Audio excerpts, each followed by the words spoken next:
So let's have a listen to the presser after the court conviction. Firstly, I would like to thank the victims and their families for coming forward and working with our investigation. Rebecca Joynes is a sexual predator. She was their teacher and they rightly put their trust in her. But Joynes decided to abuse her position and use it to groom. We now wait for Joynes to face the consequences of her actions. I would like to thank the officers who have worked closely with the victims and their families in establishing the full circumstances and the investigation team for their hard work and dedication during this investigation. The two victims and their families have asked for their privacy to be respected now and moving They forward. always carry on with their lives. They always carry on with their lives, put this ordeal behind them. Thank you.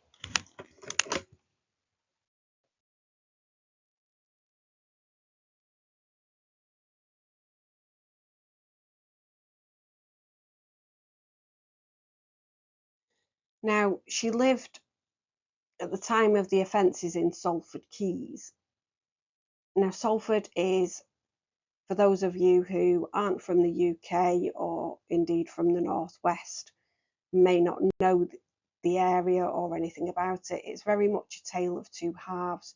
So on the one hand, we've got Media City, which is essentially where there is, a significant portion of media and entertainment companies that are set up there. It's quite exclusive in terms of apartments. It's got restaurants, etc. And it's, high level apartment complexes for young professionals, new housing estates.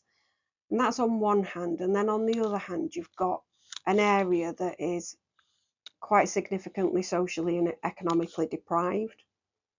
There's a hotspot for organised crime gang activity. And so you're going to have pupils at any Salford school who come from a mix of backgrounds. So some may appear really street smart, others may not.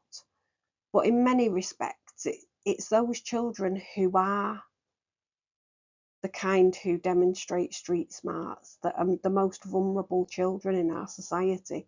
They come from areas of socioeconomic deprivation, and they are more likely to come from circumstances and family households where they are susceptible to being shown attention, care and love by somebody. And so they're an open target for people who want to groom them. The apartment complex where Joynes lived overlooked Salford Quays, and I've got some photographs later that on in the presentation that demonstrate kind of the area that she lives. And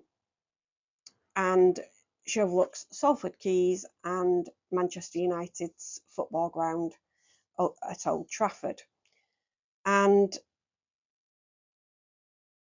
the apartment complex itself was quite a high-end apartment complex. Some have described it as a luxury complex with a concierge, a 24-hour gym, a cinema room. So, quite a nice lifestyle for Rebecca.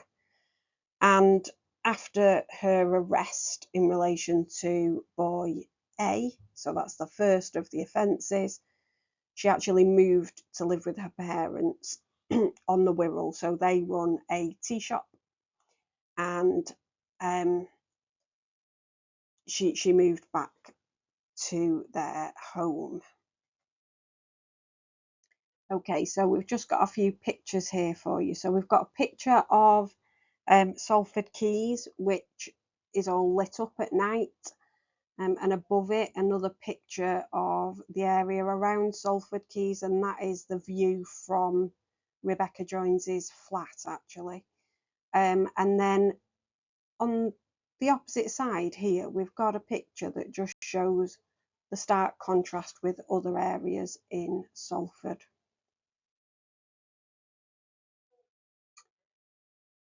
Now, continuing on with Rebecca Joynes's background, her first real relationship was with a gentleman called Tom Bates, who she started dating at the age of 15. So that would have been in around 2008. They were together for 9 years. And so the relationship broke down around 2017. And it was described by Rebecca Joynes in her testimony as messy, a messy breakup. And it did strike me that she was very young, so 15, when she got together with him. They were childhood sweethearts, so at the beginning everything was, sunshine and roses.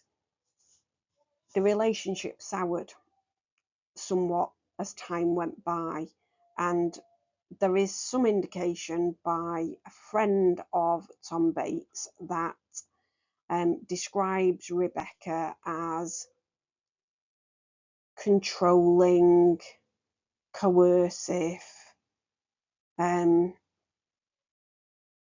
always wanting to know where he was, and it was quite a difficult relationship towards the end.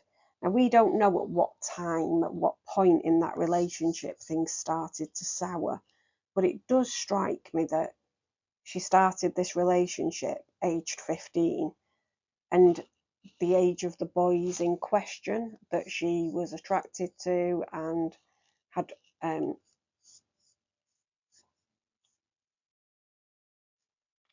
I was going to say had a relationship with, but that isn't actually accurate because it isn't a relationship, it's abuse. But the boys were 15 at the time of the offences. So is there something there in terms of her psyche? I don't think it's a coincidence. And I think that she seems to have become stuck at the age in terms of her attraction level that she was the last time she was looking around at potential partners. Most 28 to 30-year-old women do not look at 15-year-old boys and think, wow, you're sexually attractive. They usually evoke a maternal instinct, or alternatively, if they are acting like teenage boys in a group sometimes do, it can, evoke frustration in adults. But regardless of whether or not she was attracted to boys of that age, she is a teacher and she was trained in child protection. She will have understood that it was important that she compassionately shut down any kind of inappropriate comments and communication.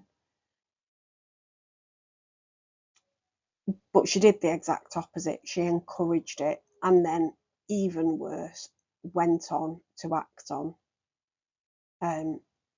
any feelings of attraction that she had.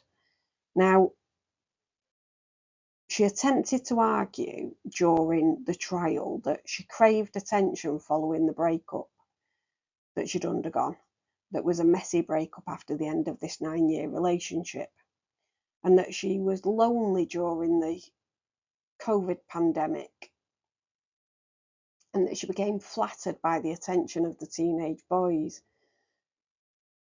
and that there was, references to her being Bunda Becky by the boys. So Bunda is a slang term for big, well-shaped bum.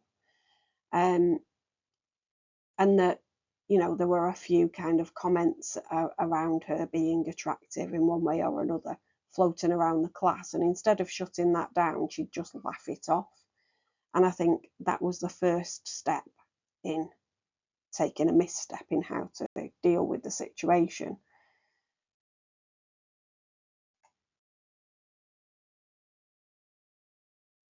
Here's some pictures. Obviously we've blurred out his face, but some pictures of her with Tom Bates, and you can see on some of these pictures she is very young.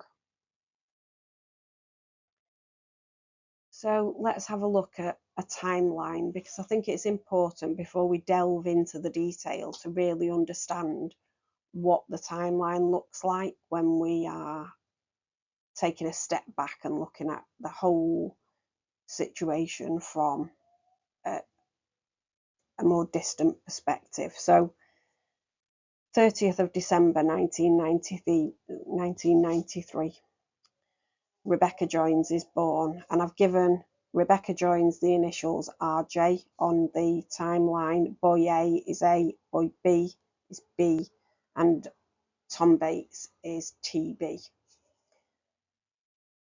So she's born in 93. Both boys are born roughly around 2006. We don't know their dates of birth because, again, that could be a potential piece of information that would lead to their identification. And then 2008, roughly, she starts a relationship with Tom Bates. Around about 2017, that relationship breaks down. So whilst she described that she'd had this messy breakup and she was, feeling lonely and etc. after the breakup, it's not as though she broke up in 1 year and the next year these offences happened. There was quite a long period of time. There was 4 years between the breakup and when the offences occurred. So I don't think that explanation holds much sway, really. I apologise for the noise of the dog in the background. So then 15th of October 2001, Rebecca Joynes and A offences occur. Then the 18th of October 2021, she's suspended, arrested and bailed. November 21 to April 23, Rebecca Joynes and B begin a relationship. Well, the offences begin. I'm going to rephrase that. Then in April 2023, she becomes pregnant with B's baby. In the same month, she's arrested. And on this occasion, she's not given bail. She's remanded into custody because she was breaching her bail conditions from the first time. We'll move on to talk about that in a bit more detail in a little while. And then in July of 2023, she was finally dismissed from her employment with the school. And in November 2023, she should have been actually going to trial. But the trial wasn't able to go ahead. And so, given that she was nearing the birth of the child, she was released on bail at that stage. In January 2024, Rebecca Joynes gave birth to a daughter. And shortly after birth, so within literally 24 hours, the baby was removed from her care and placed with its father, B, and the paternal grandparents.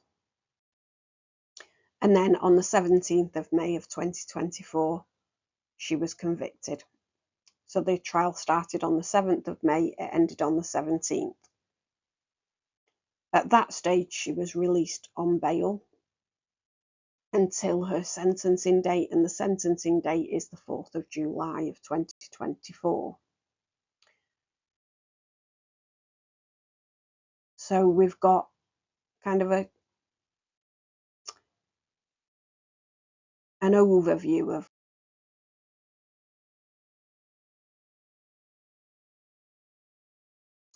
So they started messaging on Snapchat, which is frequently used by predators and people who groom young people and children. It's also used by youths a lot between themselves, but it has some features that make it desirable. So messages disappear after you've sent them. It's got geo mapping that is turned on automatically. You actually have to go into your settings and turn it off. So I would suggest that if you're a parent with a child who has Snapchat on their device, please go into the settings and turn off the geo mapping, because it makes your children really vulnerable, because predators know where they are at all times. But they started messaging. And the first message Boye actually sent whilst he was in the classroom, and that was because she'd ignored the call. And he sent a message, and I've done a mock-up here of those messages. So he says, "Are you going to ignore me then? I see how it is." And then a little bit later, "I don't like maths. I get too distracted now." And she messages back, "It better had be from the work." And he put, "Of course, miss. What else would it be?" And she just put good, and then an emoji. We don't know what emoji that was.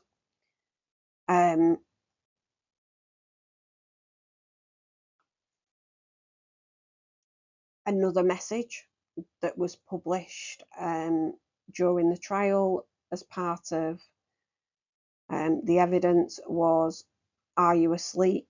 Nope. Why?" Now, this is interesting to me because we don't know what the rest of it is, but we can draw an inference from this that it was late at night when you would expect someone to potentially be asleep. So if it wasn't inappropriate enough that you're having a message exchange with a student, to have a message exchange late at night is definitely inappropriate. But also, we can infer the content of the rest of that conversation, given the time of night and what we know went on to occur between them.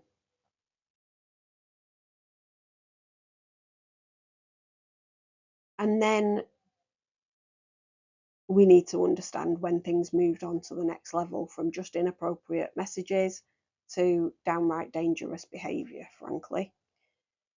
So Rebecca Joynes on Snapchat had posted a story which showed that she was going to be going to the Trafford Centre. The Trafford Centre, I've got some images of it later on in the slide pack, but essentially it is a shopping centre, or what in America would be called a mall. And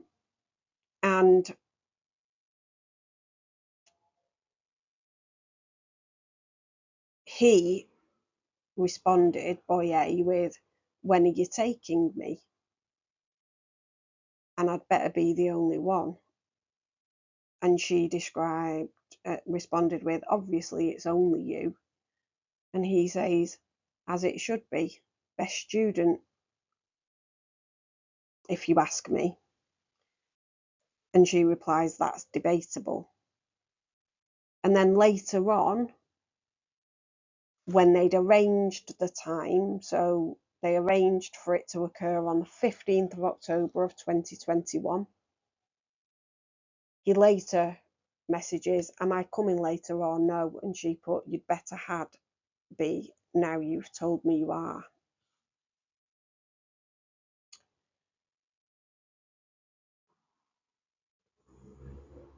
And that flirtatious exchange of messages only went on for 2 weeks. We're not talking about a protracted period of grooming.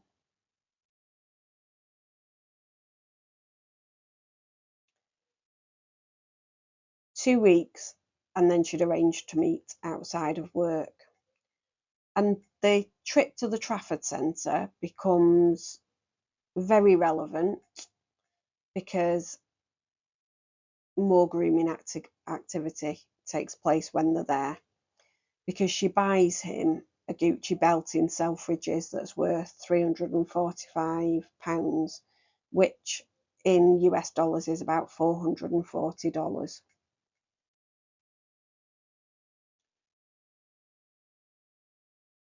So the Trafford Centre, it's on the outskirts of Manchester. It is quite big for the northwest of England, let's describe it like that. It has a lot of shops. It has a food court where there are restaurants and fast food places. There's a big screen TV. There's a stage in that area. And there's also a multi-screen cinema. So it's very, very popular. And actually quite pretty. But let's have a look at a little bit of map time, because I think this is relevant really to understanding where things took place. So let me just, hang on a minute.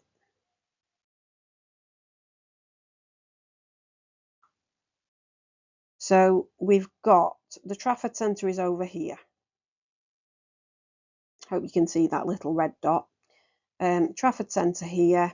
We've got the centre of Manchester up in this top corner.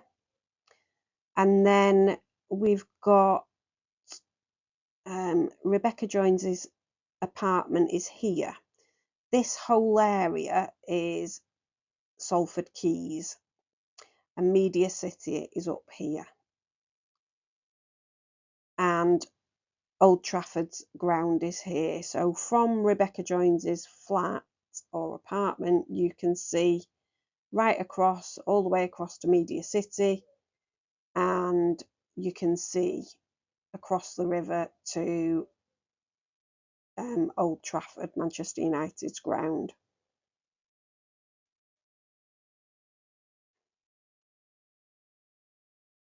This is Rebecca Joynes' apartment building from the front, and this is it from the back. So you can see it back. It's kind of overlooks the river, and then we've got here some more pictures of Salford Quays, which it also overlooks, and the Manchester United ground. But let's dig deep into what happened that fateful night with Rebecca Joynes and Boyer. So prior to meeting up, Boyer, before he left school, was bragging to all his friends about the planned meet-up. Why a teacher who had been teaching in a school that had teenage boys attending for 3 years thought that he wouldn't be bragging to his friends is anybody's guess. It makes no sense at all. But this didn't enter ahead. So he was bragging, not just that he was going to meet up with her, but that he was going to sleep with her. And we know that they planned the date, the trip to the Trafford Centre. And just a side note here, of course, we know that many people, when they're grooming youngsters, will buy them nice things. It's part of a pattern. You love bomb them, treat them nicely, flatter them, buy them nice things that they might not be used to getting. We've already heard that much of Salford is quite economically disadvantaged, and I don't know whether Boyer falls into that category of or area, but regardless, most 15-year-old boys don't go around wearing £345 Gucci belts. But not only do you spoil them with goods, but you make the person feel wanted, loved, and cared for. That essentially makes a young person very vulnerable to you. And the person later thinks, the victim, that they're to blame because of it, because they fell for it, or they wanted it, or they went along with the whole thing, which makes them far less likely to speak up after the event.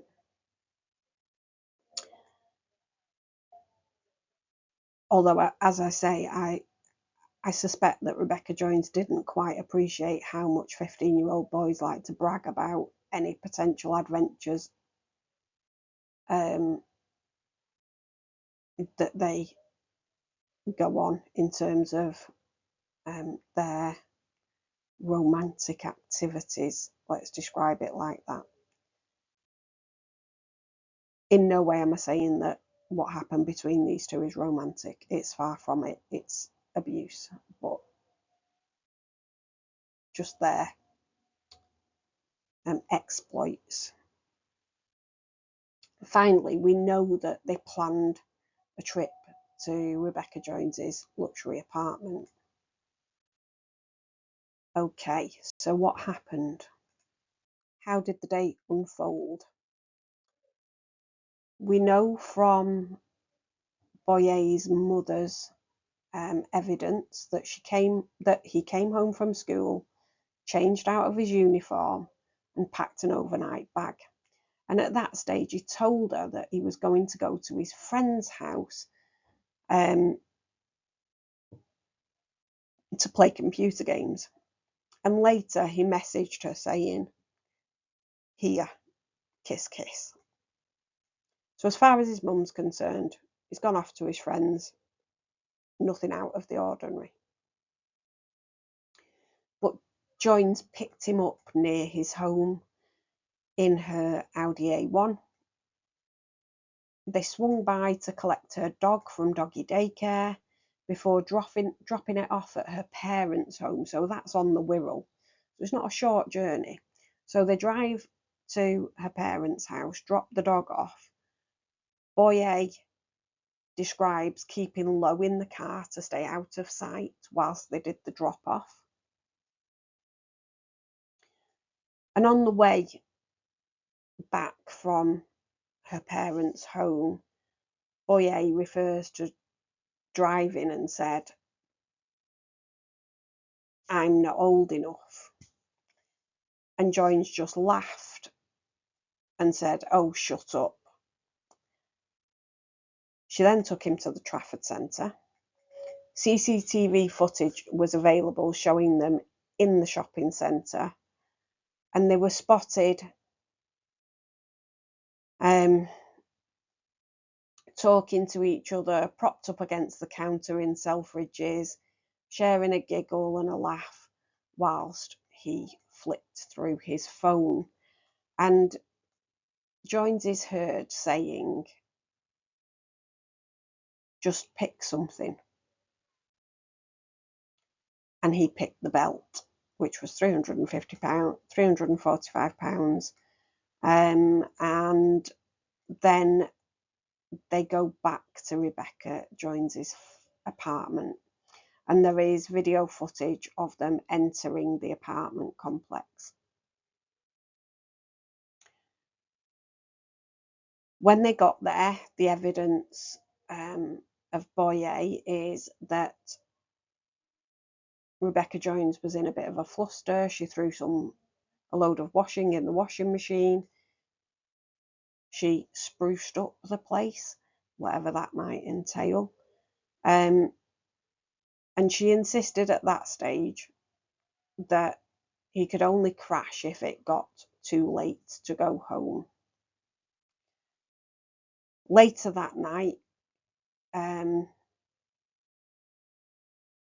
Boyer spoke to his mum and basically said, "Oh, I'm still at my friend's, I'm playing FIFA, I'm going to stay over."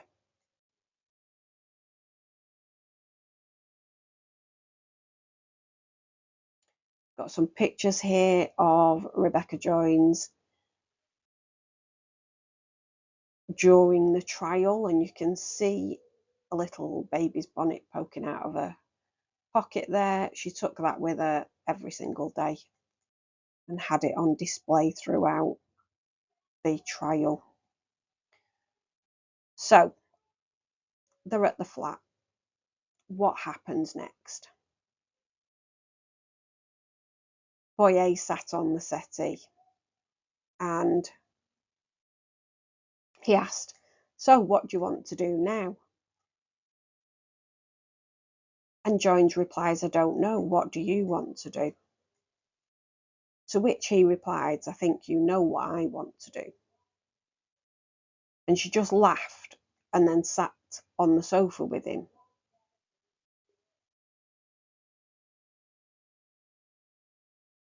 And then he asked, "How many people have you slept with?"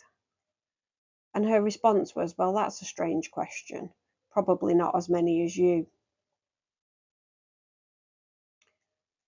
Now, in a subsequent interview with detectives, Boyer confessed that at that point he felt a little bit odd about the situation. And you might well think, well, yes, you probably would feel a little bit odd being a 15-year-old sat in your teacher's apartment. Because it's not usual, because most teachers wouldn't dream of allowing it. At some point, whilst they were sat just playing on their phones, Joynes confronts him and accuses him of sharing their secret with his friends after she noticed them viewing her Snapchat story. So his friends were viewing the Snapchat story about going to the Trafford Centre. He assured her that he hadn't. We know that that's not true. And then at some point, they ended up moving to the bedroom. And Boyer's evidence is that they sat on the edge of the bed and started to kiss. She took her jacket off and took her stuff off. And as she was getting undressed, she says, "No one had better find out." So we've got classic predator grooming behaviour, swearing the child to secrecy.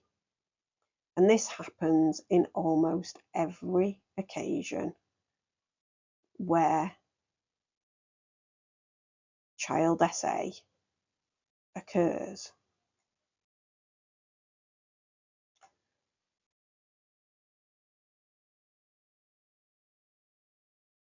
The boy then goes on to describe that they had an oral version of intimacy. I'm going to try not to offend YouTube completely. She said, "How do you want to do it then?" before getting on all fours on the bed. And he then describes that after that, I was like, "Turn over," and she turned over on to her back.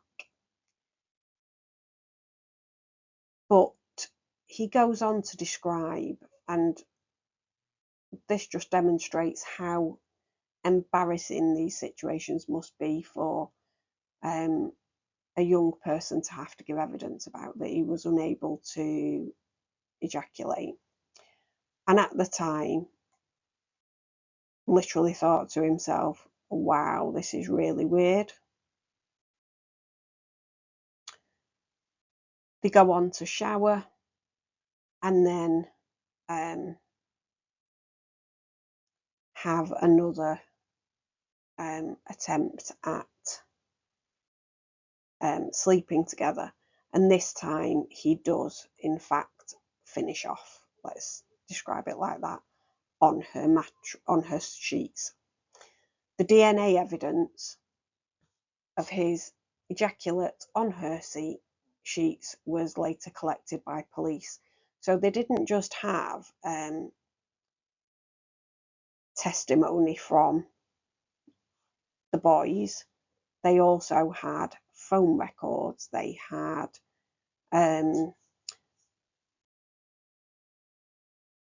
this type of DNA evidence. Obviously, with boy B, there's a child at the end of it, so clearly that's pretty good indication that some kind of activity took place. But there was a lot of evidence. They really took their time and built the case against Rebecca Joynes.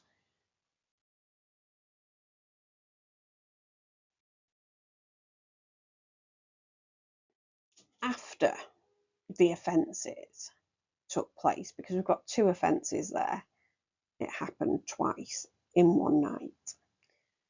Boy A was pretty confused, is how he describes it. And so he told 2 friends on Snapchat about what had happened. And of course,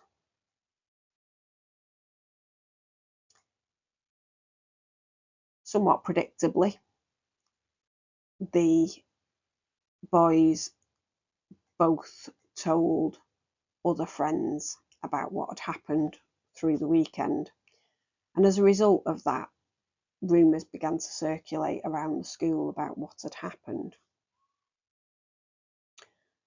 On the Sunday, boy A went shopping with his mother, again to the Trafford Centre, interestingly, and she noticed a mark on his neck which looked like a love bite, in her words.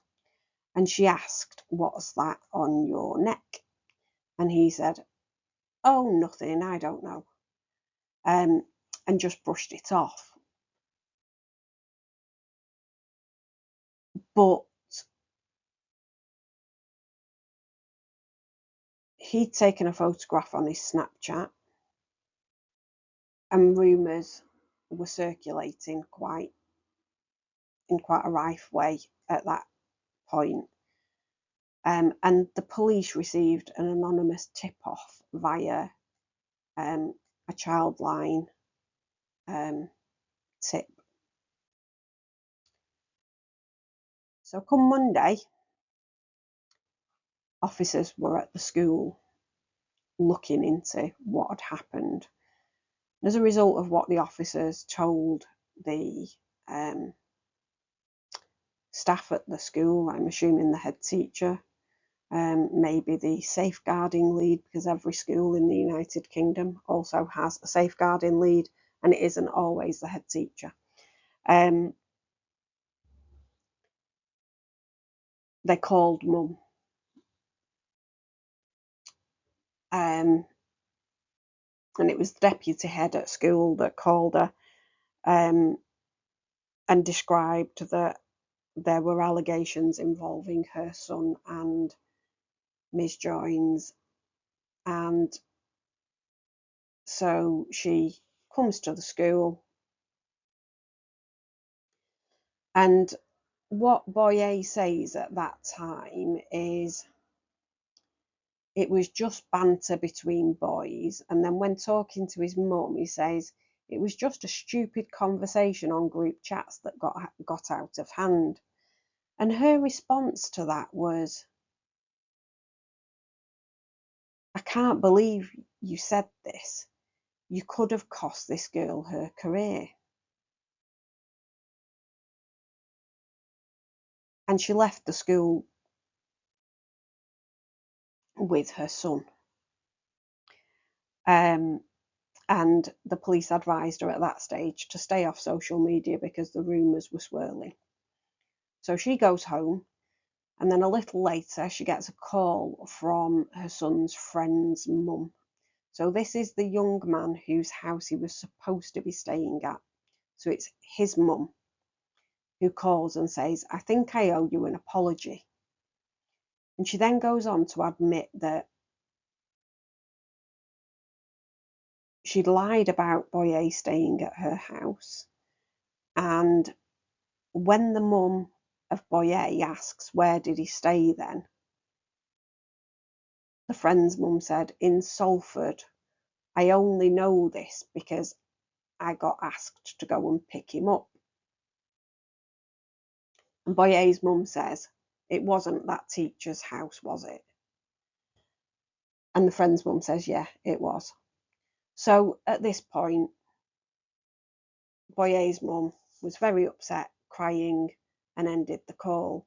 But at this point, she realises that her son has been less than honest with her, and that the rumours, in fact, were correct. So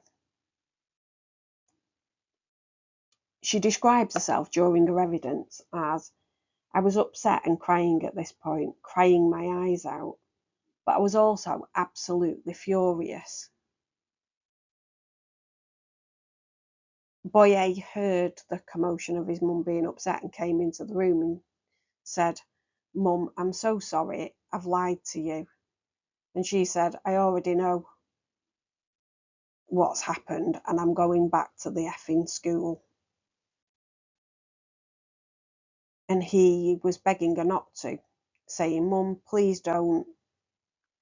But go she did. And good, because that's what was needed.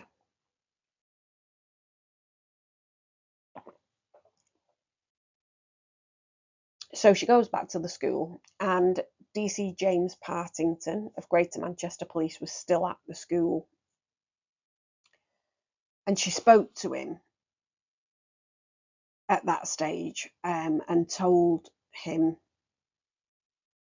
that the allegation was correct and that he had stayed the night at Joynes' house. And the officer describes Mum entering the school in floods of tears, storming into reception in what he would describe as a panic and distraught. Now, at this point, when Mum's come back to the school and she's, crying her eyes out, she's shouting, she's telling the officer what's happened, Boy B, who later becomes Rebecca Joynes' second victim, heard all of the commotion and immediately went to Miss Joynes' classroom to see if she was okay. And what does this woman, who is supposed to be protecting and safeguarding people's children, do? She draws him into her web of lies. She turns to Boy B, who's in the same year at school, he's just 15, in a state of panic, and says, what do I do? And he just took her phone off her and restored it to factory settings. And afterwards, when giving evidence, he said, I felt sorry for her because she was nice.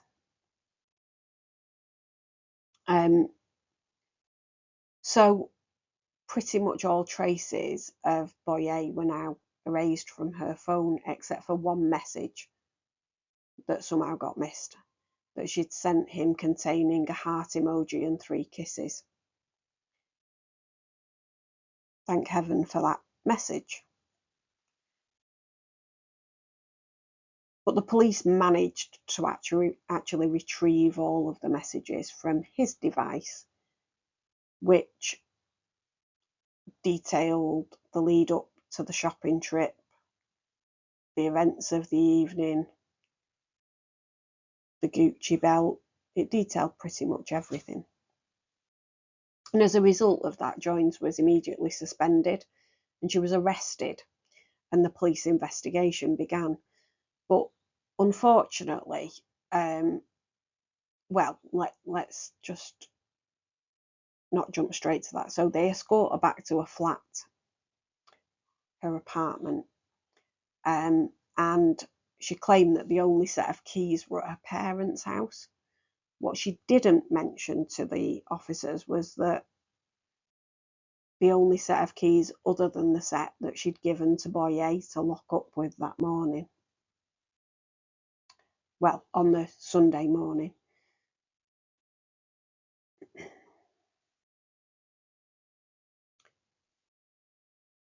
But the police, bearing in mind this is a respectable, softly spoken woman who's very attractive, they gave her bail whilst the investigation took place. There was a condition on that bail, which was that she was to have no unsupervised contact with anybody under the age of 18. And that becomes relevant later. So the police go to her apartment, they seize the bed sheets, where of course Boyer's semen is later recovered.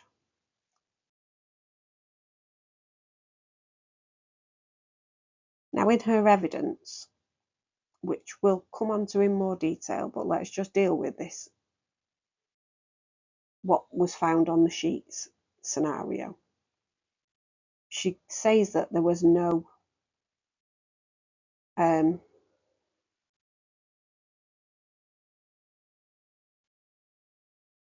intercourse between her and Boyer, and that they did go to her flat, but nothing happened, and that he slept on the couch. But I failed to understand how she thought she might explain away that his semen was on her bed sheets. So she didn't say he slept in the bed and I slept on the couch. She said he slept on the couch. So did he sneak in while she wasn't looking and just, ejaculate on the bed? I don't understand how she thought that she was ever going to explain that away. It's very damning, very, very damning evidence.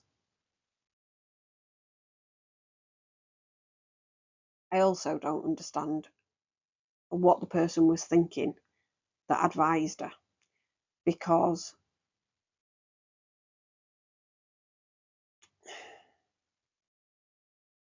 it is such damning evidence that you would be far better at that stage to fall lightly on your sword than to be stabbed by the prosecution with great venom.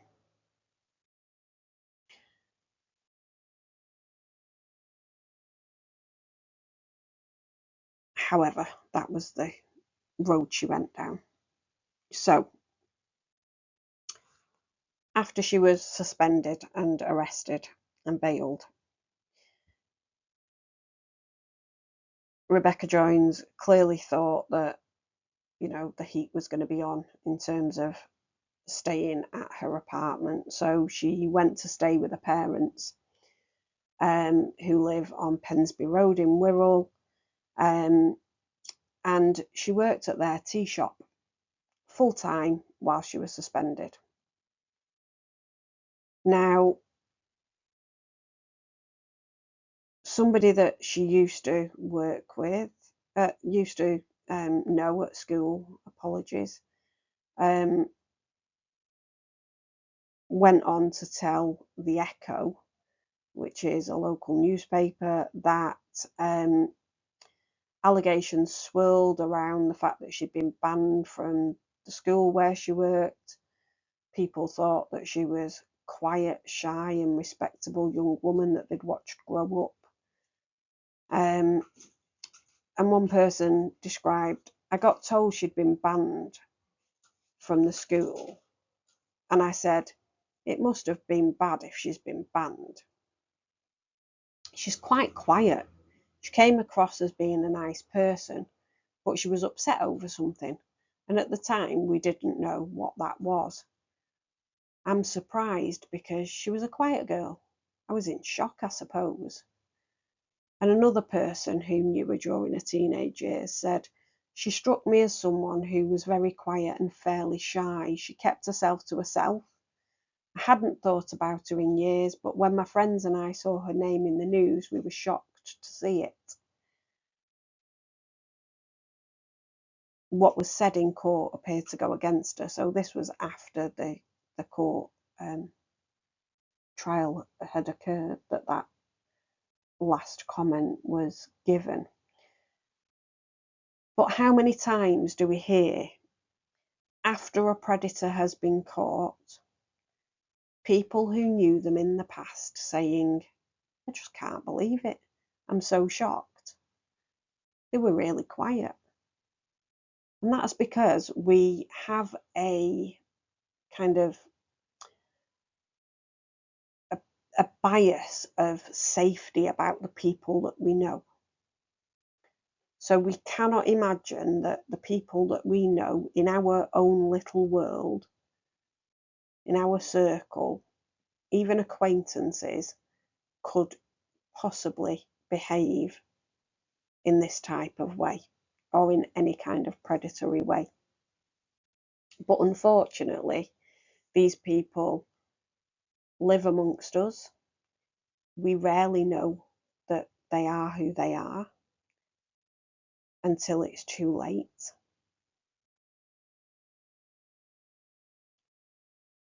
And we have to be vigilant, and we have to teach our children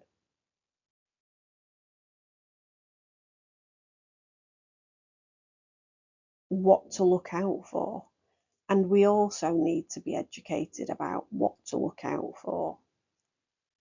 So had this boy not have created a rumour that started spreading around the school by speaking to his friends, what might the adults in his life have looked out for? The other teachers, his parents, his friends' parents, what they might have noticed about him after the event that would lead them to question, has something happened?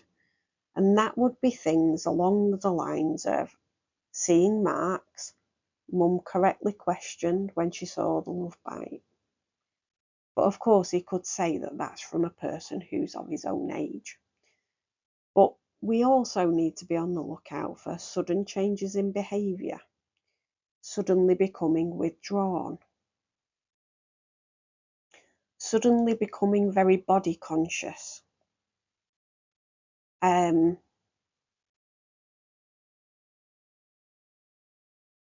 not spending time with their friends,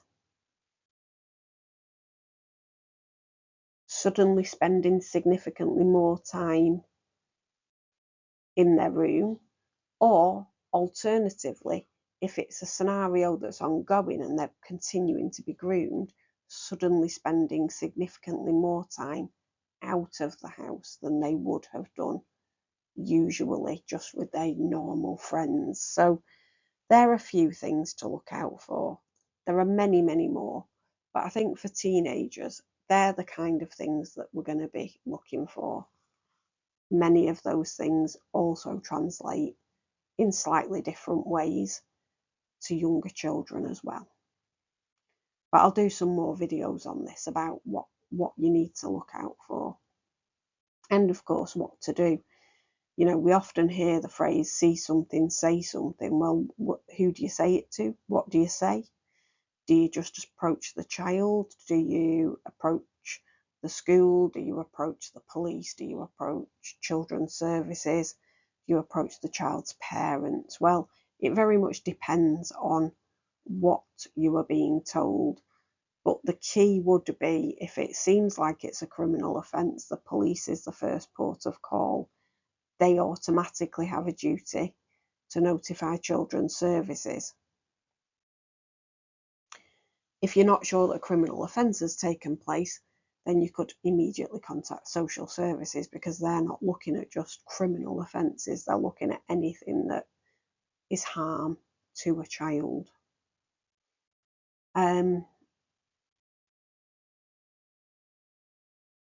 Sometimes by contacting the parents of the child or speaking to the child themselves, you can push them more into themselves and make it less likely that they'll speak.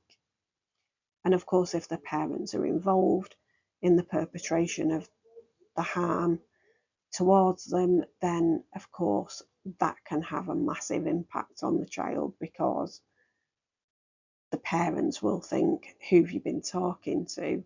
And so may very well take it out on the child. So you need to be careful about not contacting the family themselves.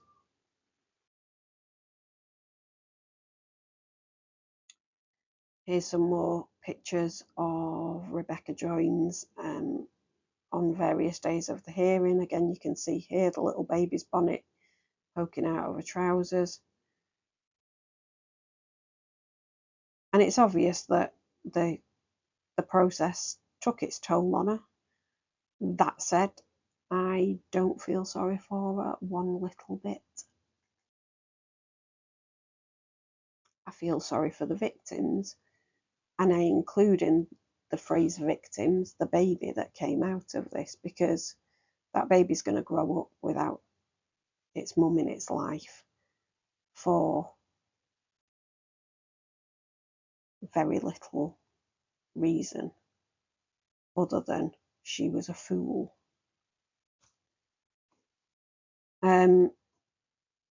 Let's look at what happened with boy B. So with boy A, it was one night, 2 offences of S activity with a child. Now we've then got boy B, and this is actually really quite heartbreaking, because it can do a lot of harm when you perpetrate these kinds of offences against young people, girls or boys. But to throw a young person into adulthood into parenthood at the age of 17 as the result of some form of abuse can literally have lifelong psychological impacts on that child and on the relationship between the young person and the baby that results. So it's really, really quite upsetting that this got as far as it did, that nobody realised before the time when Rebecca Joynes became pregnant that this was happening. But let's have a look. So boy B, when things started, the offences started, he was 15, and it continued until he was 17. Now his mum in evidence said, "I'm so shocked about what's happened to my son." Obviously she gave a lot more evidence than that, but this is one of her kind of key phrases from during the trial, was just the utter shock of what had gone on. The offences took place between November 2021 and April 2023. And remember that this is the same boy who had factory reset Rebecca Joynes's phone after the offence relating to boy A. So how did things begin? Well, of course, at the time that this started, Rebecca Joynes was on bail for offences against boy A. She had bail conditions not to have any unsupervised contact with anybody under the age of 18. Now, in my view, that would include contact via digital means, in other words, messaging.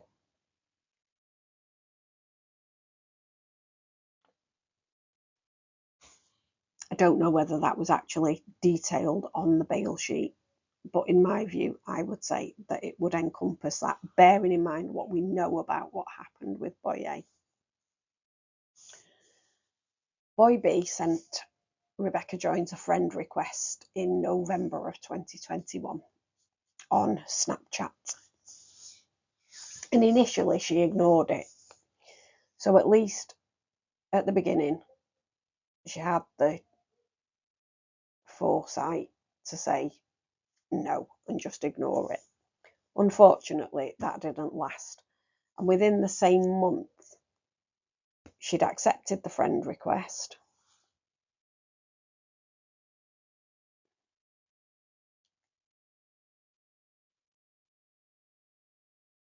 And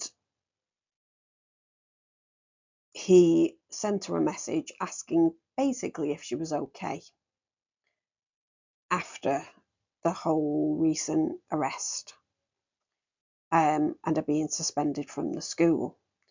And they exchanged some non-flirtatious, just normal run-of-the-mill communication that would still be inappropriate because she's the teacher and he's the student and she's not supposed to be having contact with any of the children. But at least had it have stayed that way, it wouldn't have been a significant issue. It didn't stay there though. Things progressed.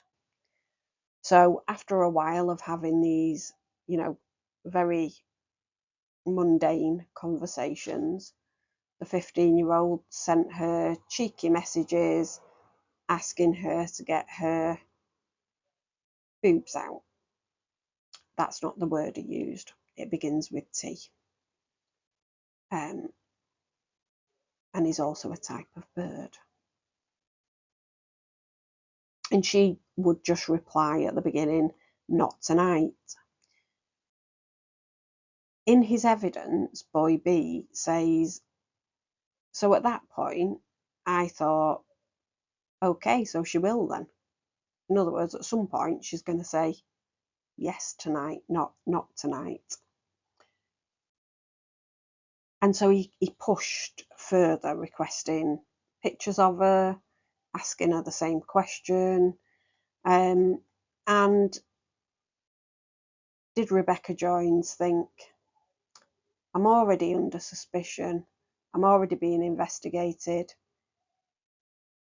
I'll leave it there? No. She sent her him a picture of her bum in her underwear. And that underwear was a thong, so it wasn't going to leave much to the imagination. And boy B describes just clicking off that and putting a love heart eyes emoji. And he would often ask, when can I come and see you? And he claimed during his evidence that they spoke daily.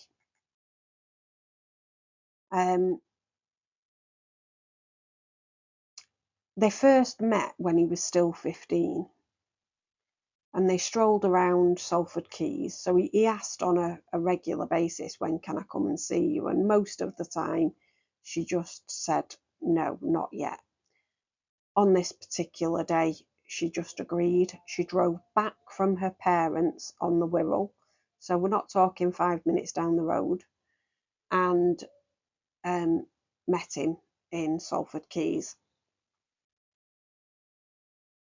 And they had a stroll around the quays before returning to her apartment. And he described saying, so don't I even get a kiss then? As they were sat next to each other on the settee. And her response to this was to climb on his lap and engage in very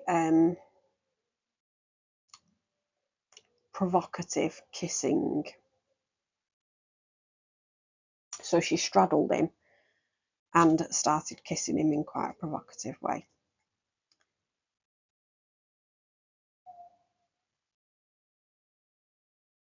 Now, things differ slightly in the evidence between Boy B and Rebecca Joynes. Boy B says that he was still 15 when they first had an encounter that involved more than kissing, and she says it was after he turned 16 and so wasn't illegal. Well, there are 2 points to this. One is the court, the jury, accepted his version of events, so we can take from that that he was still 15.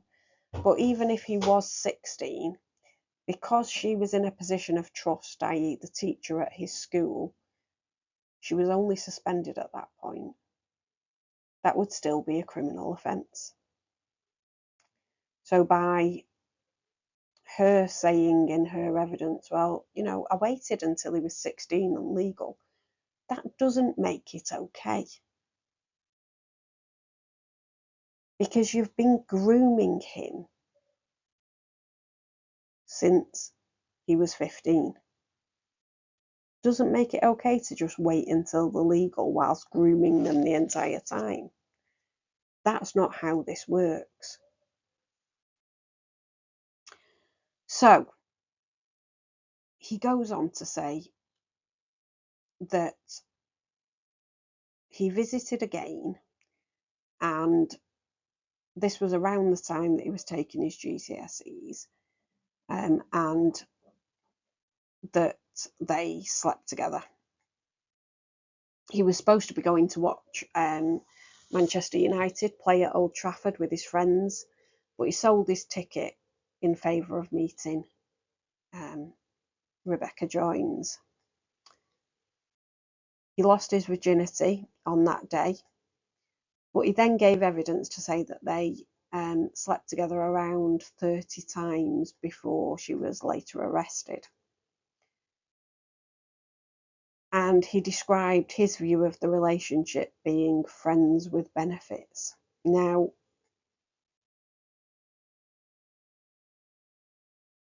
I don't agree that that is even remotely what this was. I think this was a predator and victim situation.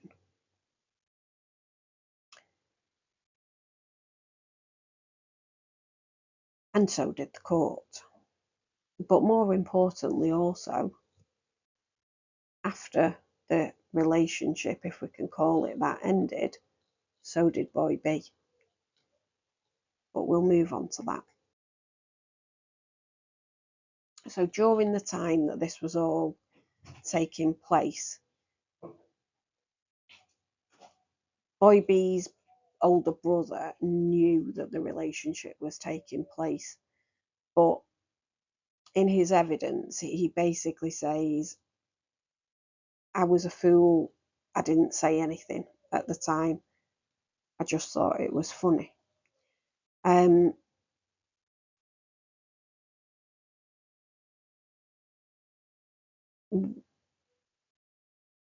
Rebecca Joynes let Boy B review the case files that she had from her defence solicitor about the trial, about the investigation that was ongoing, but insists that she never discussed the incident with him. And his brother talks a little bit about how the relationship seemed. So he said that Boy B would sit on his bed, be playing on his Xbox games, but chatting to Rebecca Joynes for hours at a time. But that during the relationship became toxic further down the line.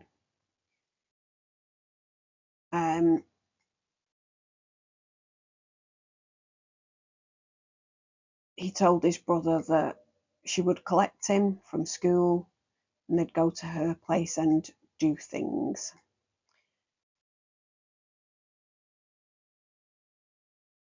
And that they were frequently in contact.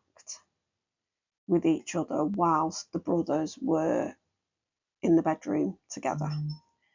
And that this would be kind of 2 to 3 times a week, that they'd have these hours-long conversations. But he went on to also say that she would send him explicit photographs of herself, and Boy B would show his brother.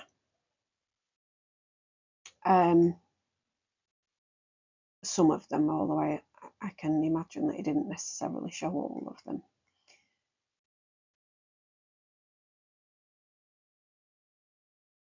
And before they'd actually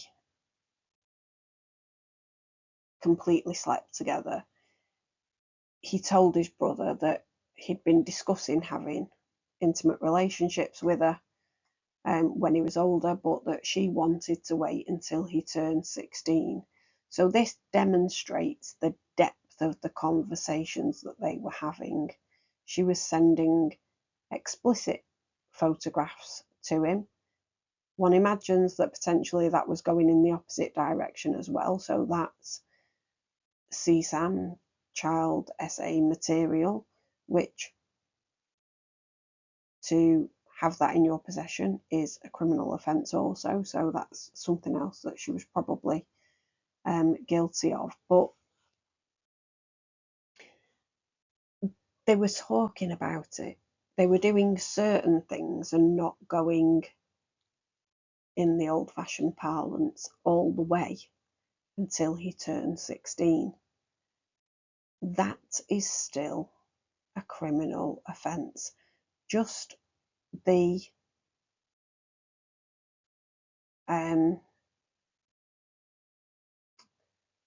kissing that was provocative is enough to be S activity with a child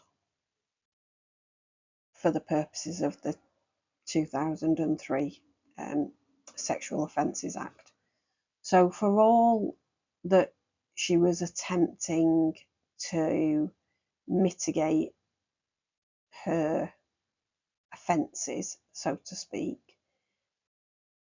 she actually wasn't doing that, because she clearly didn't have a proper grasp of what the law was. Now, she should have, because she was a teacher at a secondary school.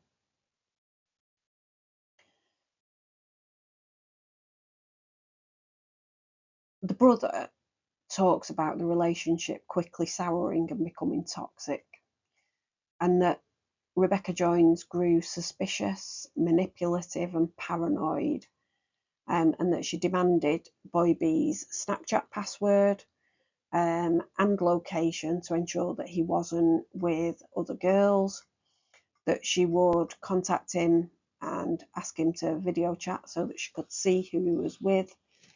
And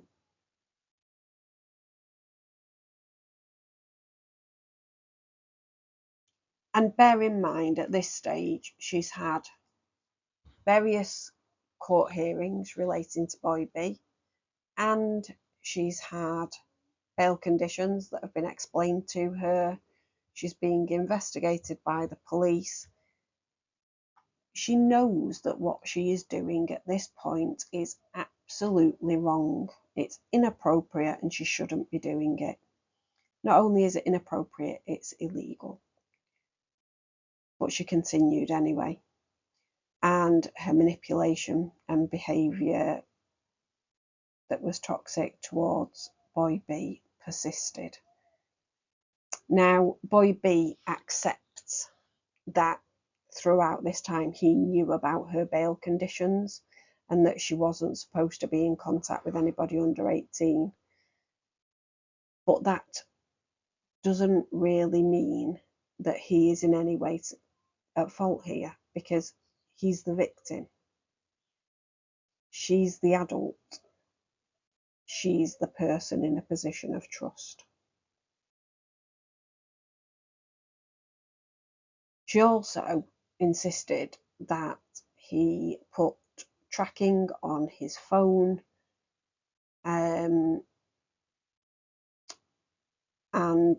Boy B describes that they argued a lot during the relationship. In fact, I think at one point during his evidence, he talks about them arguing every day.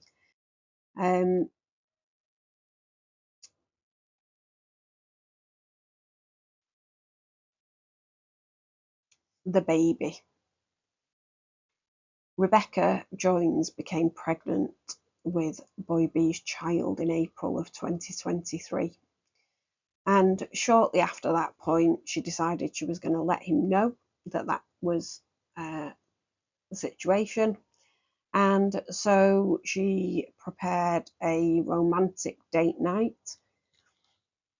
Now, I don't think there's any such thing as a romantic date night with a child. However, this is how it was portrayed. So she prepared a romantic date night with rose petals in a heart shape on the bed. There was an Ann Summers scratch card game with lots of very inappropriate activities to be happening between these two. And there were little notes with clues all around the apartment. So they would lead from one thing to the next. So it was things like, where did I burn your pizza? And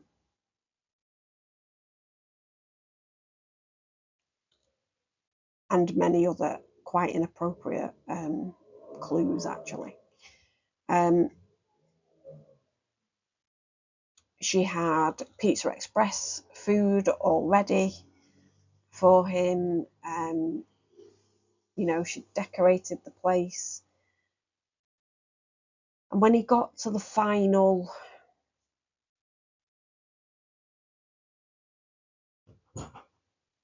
so more of the clues, your first surprise is waiting for you where we spend more time in the summer. So I'm assuming that there's a balcony or something. Where do we keep all of the goodies? Where do you go when I tell you to hurry up?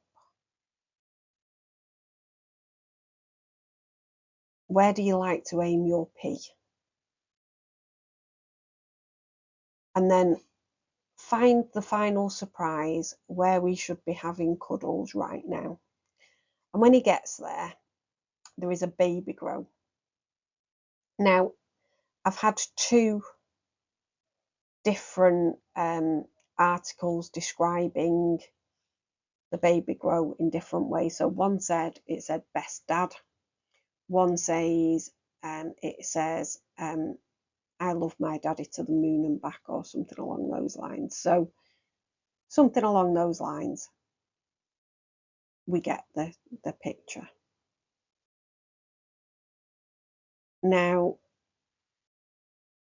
Boy B describes being utterly shocked. Around the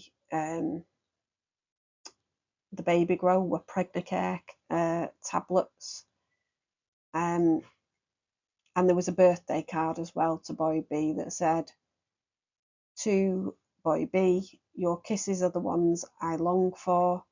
Every inch of you is perfect. I love you so much, forever and always. And he describes being in complete and utter shock at that point. She was very emotional, and he expressed his reluctance to keep the child, and that he was concerned about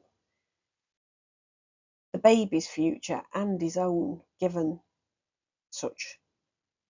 him being such a young age. So I think he must have been turning 17 at that point.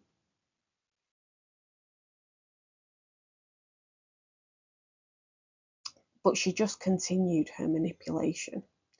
So she told him that she would harm herself or kill herself if he ended the relationship, or that if he ended the relationship, he'd be responsible if she lost the baby.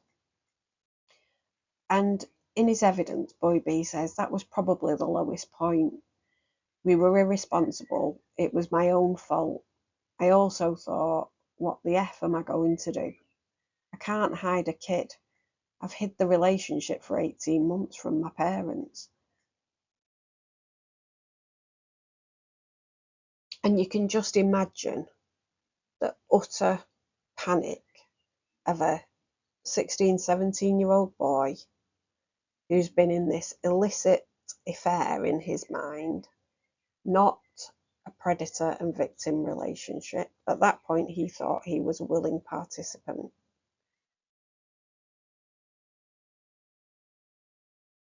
The utter panic that would have been coursing through his body. And she didn't attempt to, deal with him in a compassionate way. She just tried to manipulate him in the same way that she'd been doing during the relationship so far.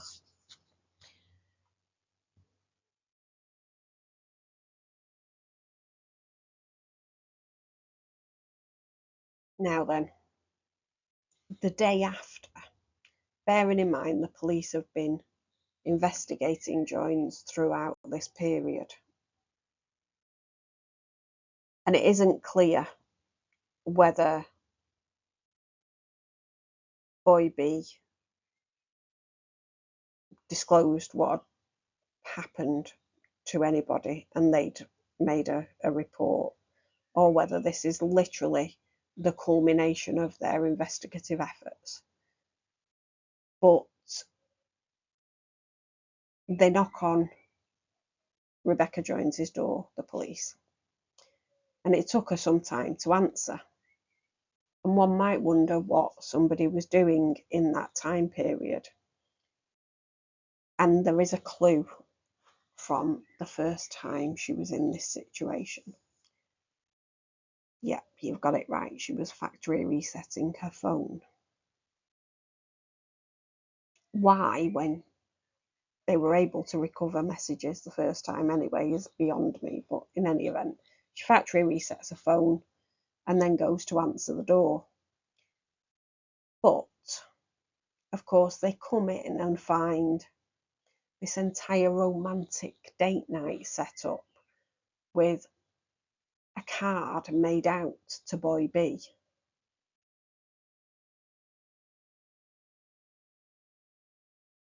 And a baby girl. They also searched her car. Apologies. They also searched her car and found a love letter from Rebecca Joynes to Boy B.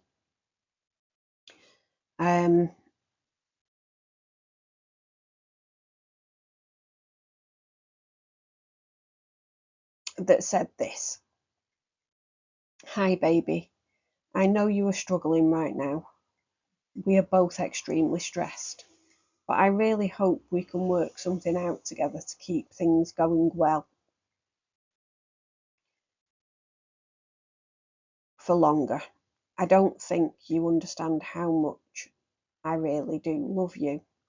You genuinely are my whole world. You have no idea how perfect I think you are.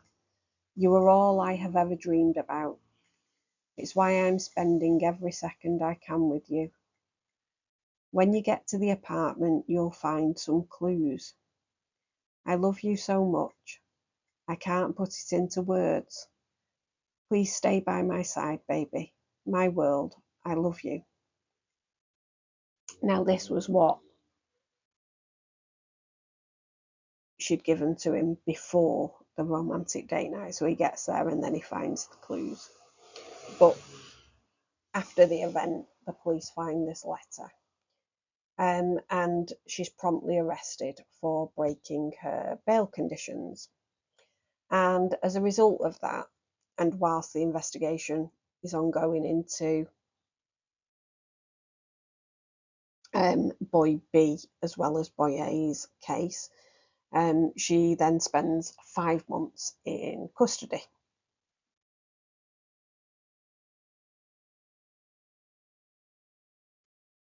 So this will have been June of 2023.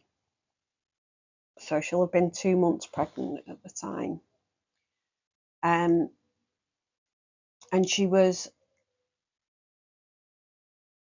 released on bail in November 2023 because the trial itself couldn't happen on the first date that was given, and she was nearing giving birth, so they released her on bail at that point. And she gave birth in January of 2024.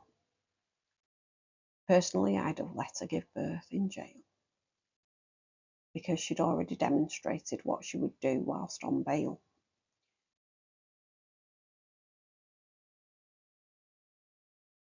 Initially, during the investigation, Boy B was hesitant to cooperate with the officers. He was as silent as he could be. He wanted to protect her. He was reserved. He lied about the dates that they'd first had, that they'd first slept together. And you can understand why, as a victim at that point, he might have felt that way, and he might have felt that it was a proper adult relationship and that he was a part of it as opposed to being a victim. And a full confession only really came after a candid discussion with his dad. So on the way home,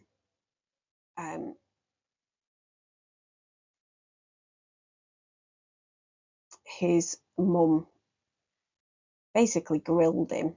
So what happened? She was arrested, and then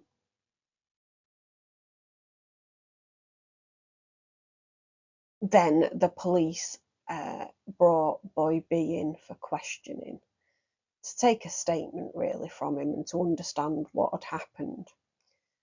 And the dad of Boy B describes that the first he knew of any of this was Child Protective Services or Children's Social Care in the UK approaching their home and saying that Boy B was giving an interview to the police and asked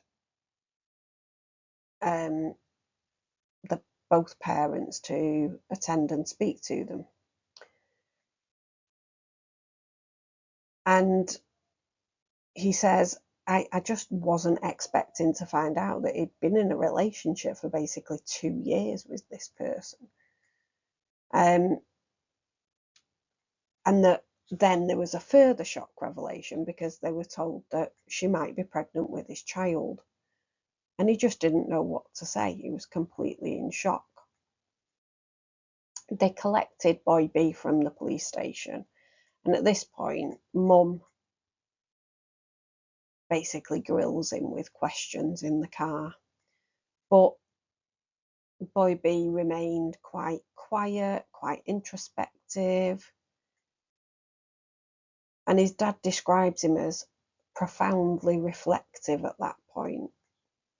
And recollecting Boy B's words, his dad said he just kept saying, I know, over and over again when he was asked questions. And he described that he tried to break it off with her on a number of occasions, and she kept saying things to keep him with her. And when pressed about whether or not the teacher was pregnant or not, Boy B became irritated and responded with, I don't know, I just don't know. So his dad thought he looked visibly upset and tearful. And that they'd already been told quite a bit by the police. So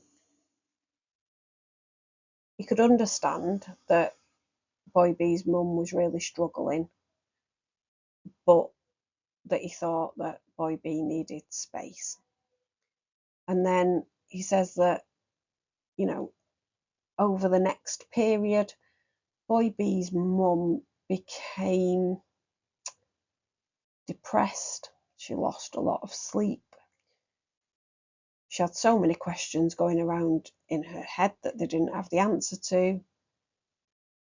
And he describes it as a full-on breakdown in the family. But he decided that he would wait for Boy B to come to him. That's a very sensible approach to take, because generally speaking, if that young person has been brave enough to speak to the police, they will in time feel brave enough to speak to their parents. But it's much easier to talk about this type of thing with a stranger, interestingly, than it is to speak about them to your own parent as a young person. But it got to a point where Boy B accused his dad of not caring about him. And so his dad suggested that they go for a walk. And during that walk, Boy B disclosed everything that had happened. And he described that Joynes became strange a little while into their relationship, and that she would call him, video chat him via Snapchat, demand that he keep his location activated so that she could track his whereabouts, and that she would just show up wherever he was. Or she would FaceTime him or video call him and demand that he show her where he was and who he was with, to prove that he wasn't with other girls. And that during their conversations and arguments about it, because they argued regularly about this situation, that she attributed this behaviour to the heartbreak from her previous 9-year relationship. Now, these were the kind of allegations that actually were described about that relationship as well. So it may very well be a personality trait. It isn't proven that that type of behaviour did occur during that 9-year relationship, but there is some anecdotal evidence that that might be a recurring pattern.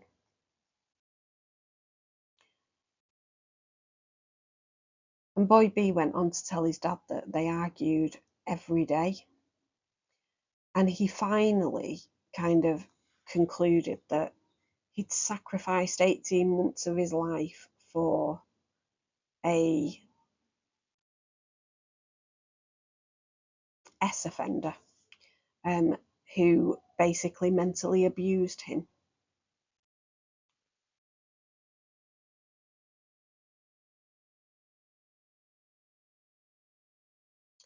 Now, in the UK, when a child is the victim of an offence, they are given what's called an achieving best evidence interview by the police. And this is done, so we'll go into this in a little bit more detail on one of the slides coming up, but it's done in an interview suite that's made to look like a normal living room, comfortable surroundings.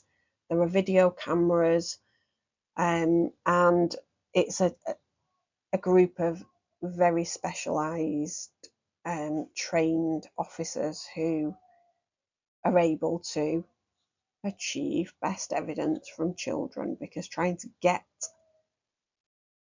reliable evidence from children is quite difficult. And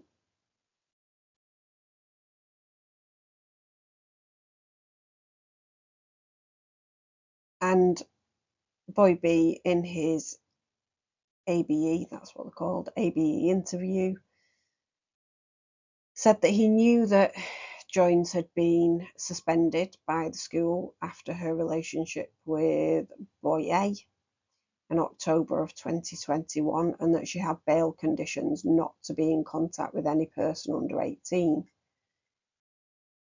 And he describes their initial messages as not flirty in any way, but that at some point he sent her a message saying something along the lines of "get your boobs out," but with a word beginning with T. And she replied, "not tonight." And it's in this ABE interview that he says, "So I thought, oh right, she will then at some point." And that after asking for a photograph, she sent him a picture of her bum in just a pair of knickers. And his evidence was, as a 16-year-old lad, I just thought I was in there. Sorry, 15-year-old lad. That's my mistake.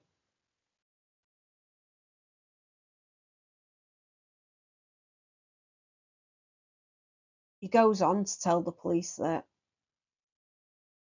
their relationship progressed, they communicated more, and he asked if they could meet up. And that Joynes had invited him to her apartment in Salford. And he says, "I went to hers and it was quite awkward at first because she didn't want to get caught, and I was nervous because I was meeting up with someone double my age that I've known for years." And he goes on to say, "When I arrived at the flat, I asked, 'Don't I even get a kiss?' And that they then went on to kiss. But that she told him that she didn't know if they should before you leave school. But regardless of whether she thought that they should or shouldn't, they carried on kissing before going to the bedroom and sleeping together." He said that it was the first time, but that they went on to have relations at least 30 times in numerous different places.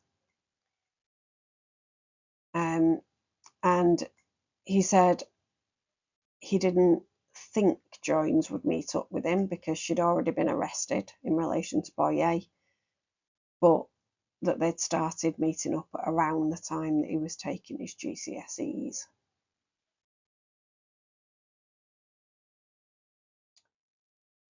Some other things that he talked about in his ABE interview was that he thought that she liked him because she'd sent him pictures of her bum.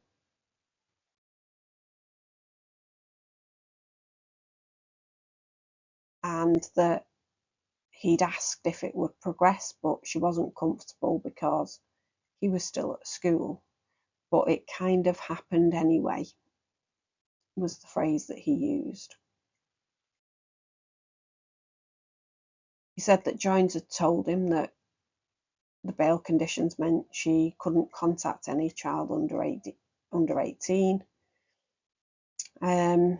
But one day she had just said yes when he'd asked to meet up. And she'd driven from her mum's cafe on the Wirral, where she was working at the time, to see him.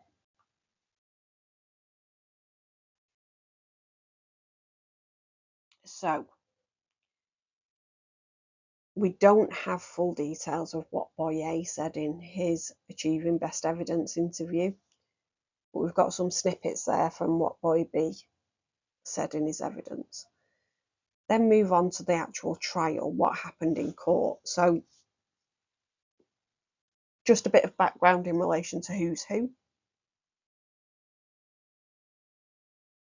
The judge was Her Honour Rachel Smith,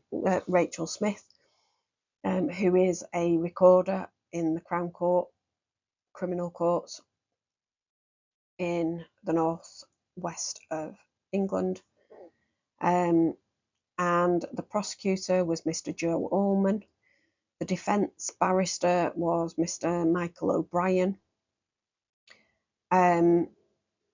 He started his life as a solicitor and then cross-qualified to be a barrister, having, whilst being a solicitor, taken his higher rights of audience, which I also have, so that as a solicitor, you have rights of audience in certain courts. So you can appear in criminal courts, you can appear in the magistrates' court, but not in the Crown Court. If you take your higher rights of audience, you can then appear in any court just in the same way that a barrister would. But you can also then cross-qualify as a barrister, which this chap did, and joined a barrister's chamber. The police lead was DC Beth Alexander from GMP's Child Protection Investigation Unit. So they're the kind of the players in the hearing, so to speak.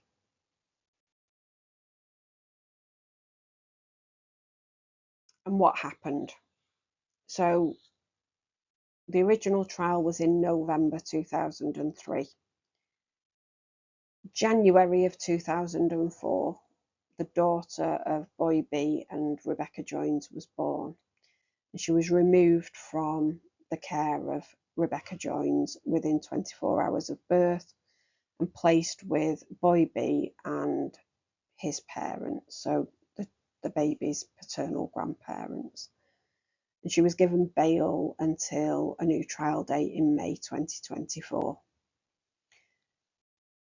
And the trial started on the 7th of May and it went on until the 17th, when it concluded with conviction on all 6 counts. Now, Rebecca Joynes was supported by her parents all the way through the trial. They were absolutely 100% there for her. Her dad walked arm in arm with her, kept a kind of soothing, calming hand on her arm whilst they were stood outside of the court facing press, etc. And all the way through the trial, she wore a tiny pink baby bonnet tucked into her trousers.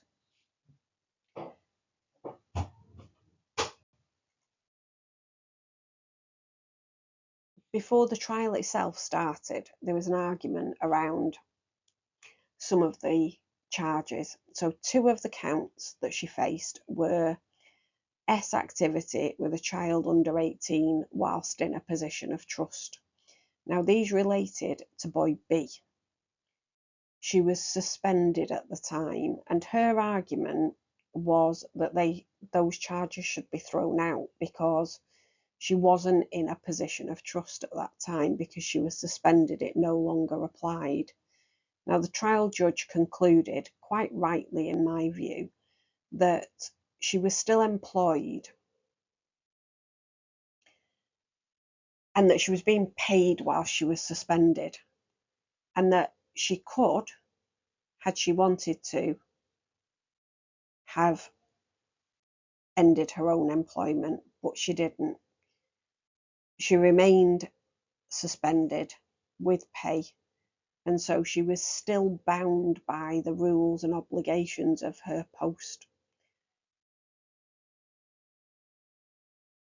As a teacher, you are duty bound to protect your students and, in fact, children generally. You are what's called a mandated reporter in terms of any harm that you suspect is being done to a child, and you certainly are not supposed to be the one who is perpetrating that harm. So I think the judge was absolutely spot on, and I'm glad that she came to the conclusion that she did. Now, just before we get into kind of the nuts and bolts of what evidence people gave, let's look at what happens with children who are giving evidence in court proceedings, criminal proceedings. So there is an Act of Parliament called the Youth Justice and Criminal Evidence Act of 1999, And there are two bits of that act that apply to these proceedings. We talked about achieving best evidence interviews, and that takes place under section 16 of the Act. And the idea is that this is used as their what's called evidence in chief. So instead of being taken through their main evidence by the prosecutor, like an adult would be in a criminal trial, they just play the video. But then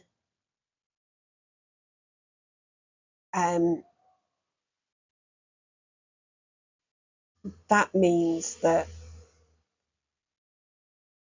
you don't get to actually see it being given firsthand. And it can cause a problem if something was missed out during that video evidence. It's very difficult for the prosecutor to elicit that during the trial. So there are some flaws, but overall it means that this is a much less stressful experience for children. Bear in mind, very young children can give evidence. It's absolutely crucial that we've got those safeguards in place that mean that children feel safe enough to be able to give their evidence. There is some government guidance about achieving best evidence interviews.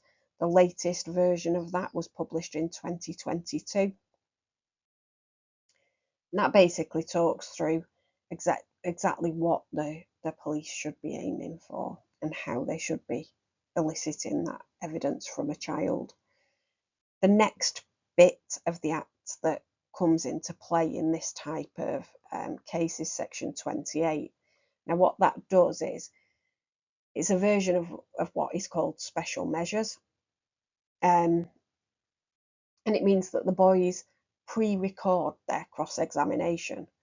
But not only do they pre-record it, the questions are exchanged between the two barristers, the defence and the prosecution, before they go ahead with recording the cross-examination. Now, in the court, when that happens, there is the judge, the defendant, so Rebecca Joynes, the defence barrister and the prosecution barrister, but that's all. And it means that it's a much less intimidating environment, rather than having all of the jury, all of the people that might be in the public gallery, because it's a public courtroom for criminal proceedings.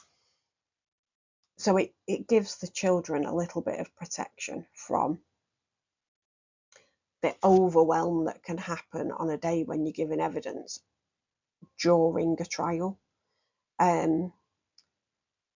But the defendant is still there, so they are secured in terms of having a fair trial. It just makes things much more palatable and safe for a young person or child.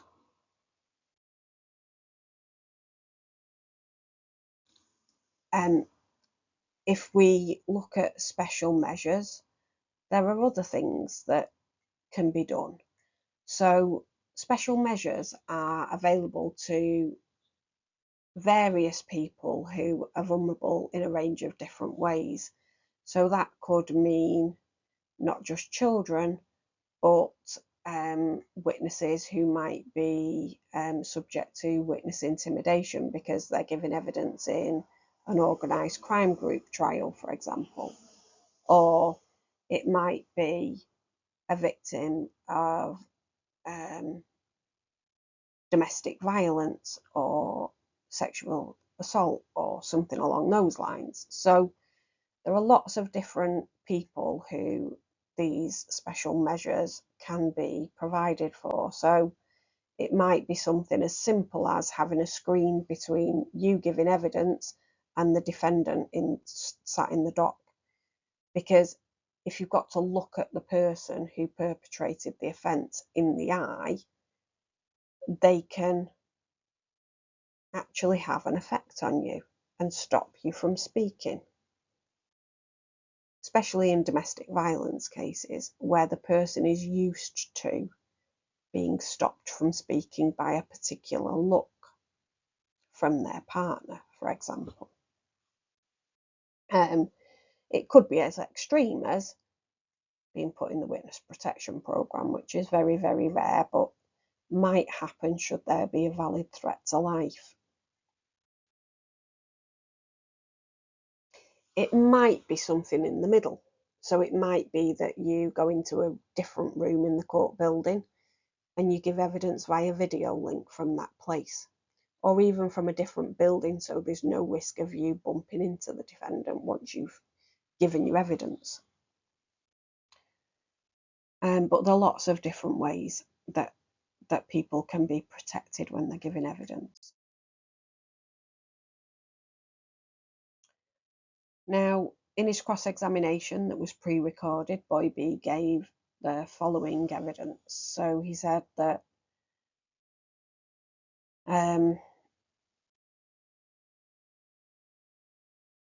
Boy B lied to his parents and told them that he was off to watch a football match and instead went to Rebecca Joynes's flat.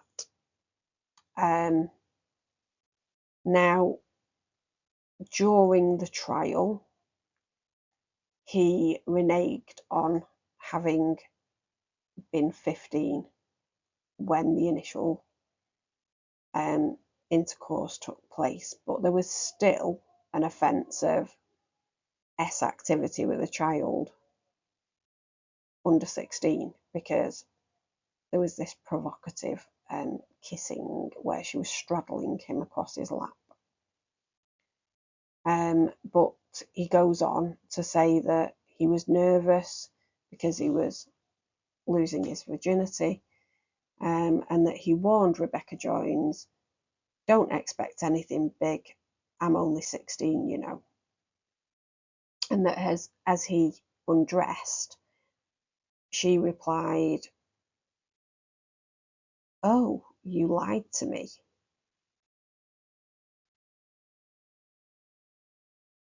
Rebecca Joynes also told him that it was almost impossible for her to get pregnant because of a health issue, and so they had unprotected sex, and that this happened approximately 30 times,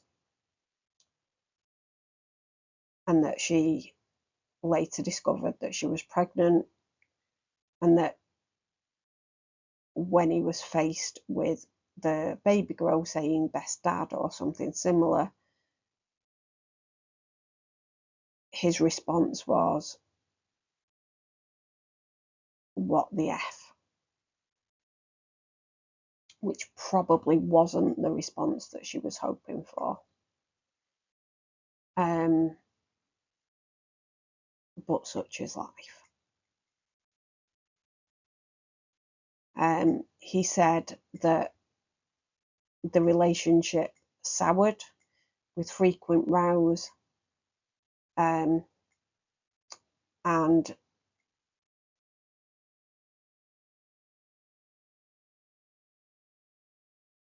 that in his view, the romantic date night that Joynes prepared was her attempt at saving their relationship.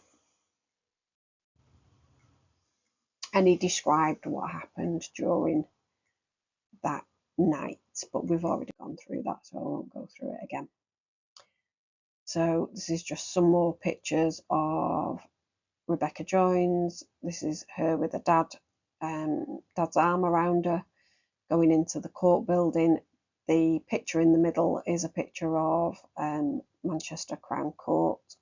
There are actually two Crown Courts, interestingly, in Manchester. Bearing in mind it's not a particularly big city. The UK isn't particularly big, full stop, when you're looking at our friends across the pond. But Manchester isn't a massive city, and we have two. So we have one at Crown Square, which is the one in question here. So that covers all of the kind of central Manchester area, including Salford. Then when you get to the outer skirts of Manchester and into Greater Manchester, so the likes of Tameside, Stockport, Bolton, Rochdale, those types of areas. Any cases from those areas go to one at Minchell Street in Manchester, which is a much fancier, old-fashioned court building that is really, really gorgeous. It's a little bit of a side note. So what did Rebecca Joynes say when she gave evidence? Well, when she went to give evidence, she remained standing and she adopted a very childlike tone. And throughout the time that she was giving evidence, she had this pink bonnet poking out of her trousers. And her tone is described as contrasting sharply with the relaxed chatter on the footage from Selfridges when she was there with Boyer. And that during her evidence, she appeared inexperienced and visibly distressed. And she spent about a day and a half giving her evidence, which is quite a long time to be on the stand, but not surprising in the context of everything that's happened in this case. She talked about her mental health issues, revealing that since her first arrest, she'd been prescribed antidepressants. She'd had to move back to her parents for support. And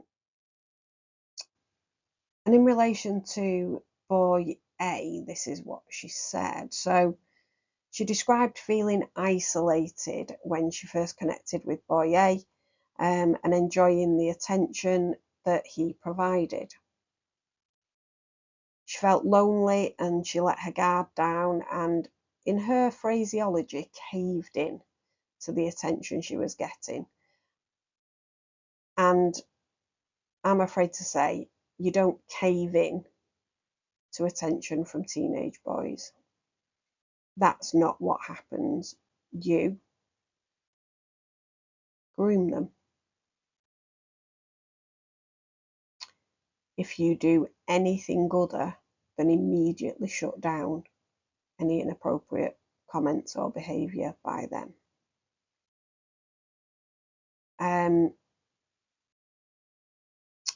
She described Boyer as cheeky, and that he would say you're sexy, and that he sent a comment around the class calling her Bunda Becky, and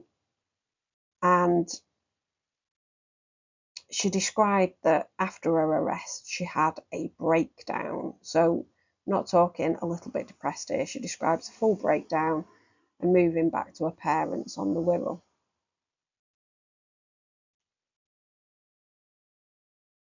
What it didn't do was give her enough of a breakdown that she thought, I won't ever do that again, because she went on to repeat it with boy B. So what does she say about boy B? During the trial, she confessed to being in love with him. She explained that it was a low point after the first arrest. He'd messaged her on Snapchat asking how she was, and she genuinely thought that he cared. And she describes a strong friendship and that he was her best friend. And talks about how they exchanged love letters and, notes and things like that, like, in her words, any normal relationship, except for it isn't a normal relationship when this is your student and they are at that time 15 years of age. That isn't a normal relationship. And I do wonder whether if this was a male teacher having this kind of relationship with a young 15-year-old female, people would have any kind of sympathy for her.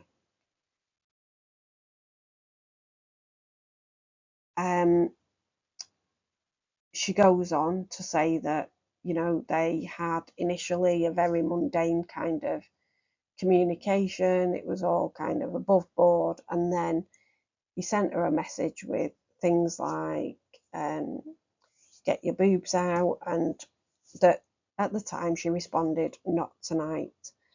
But she does accept that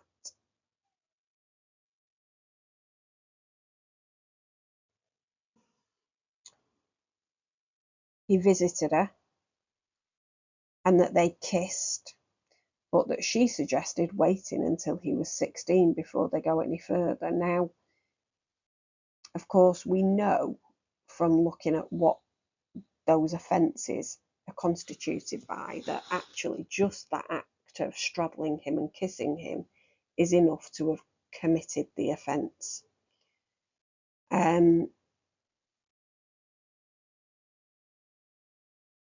And she gave evidence that S activity only took place after he left school, and after she'd been dismissed from her job. So she was no longer in a position of trust. Now that differs from the argument that she had with the court prior to the trial taking place, where she said it was when she was suspended. So there is an inconsistency there in terms of the evidence that she later gave. And no doubt the court and the jury will have picked up on that. Michael O'Brien, who defended her, said Boy B had chosen to twist the dates to say that the activity began earlier whilst he was still at school. And I cannot for one moment imagine that any young boy would want to twist the dates in that way. Just in terms of boy A, apologies, what I didn't say was she out and out denied that any S activity took place, despite the DNA evidence of his ejaculate being found on her sheets, which immediately sets her up as an unreliable witness in the court's eyes, in the jury's eyes. So, as I said at the beginning, I'm not really sure why her defence counsel chose to play it that way, because it makes no sense really. There would be other ways of playing it to mitigate the impact of these offences on her.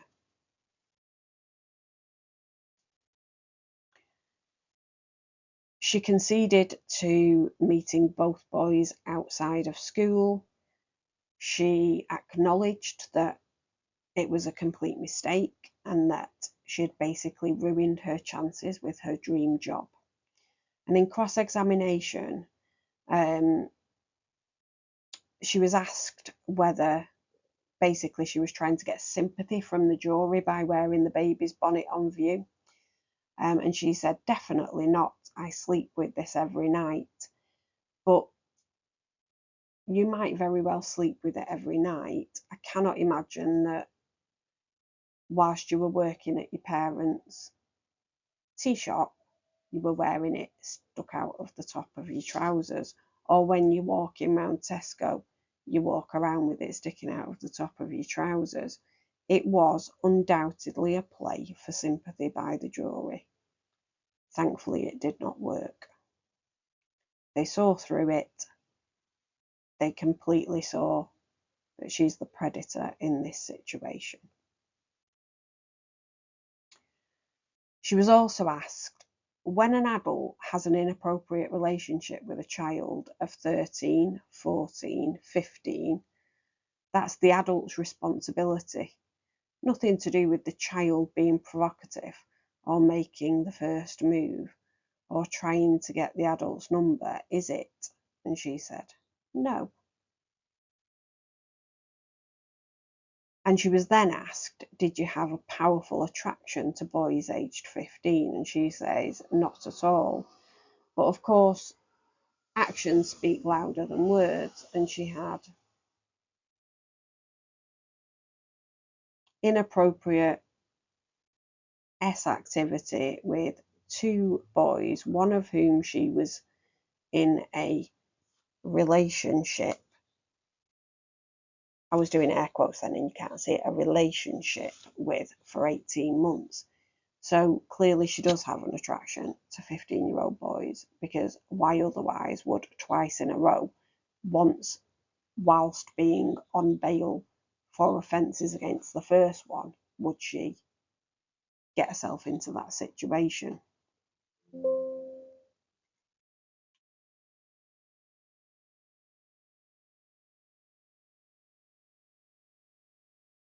She said that when Boy A came round, they planned to just order food, but that Boy A said that he wasn't hungry before adding, I think you know what I want to do now.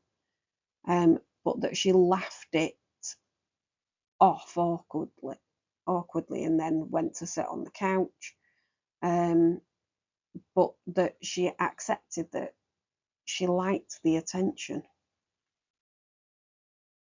She thought that he wanted something to happen, but that in her view, there was no way anything was going to happen.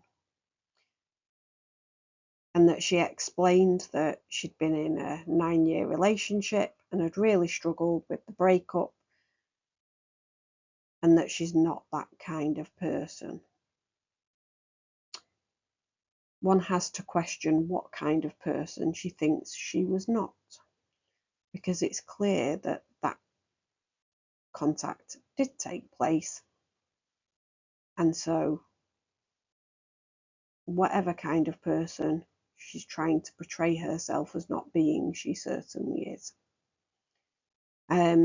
She goes on to give evidence that as a teacher, she should never have engaged in any form of contact with the boys outside of regular lessons. But that she'd caved into the attention that they were giving her, and that she'd struggled massively over the COVID period.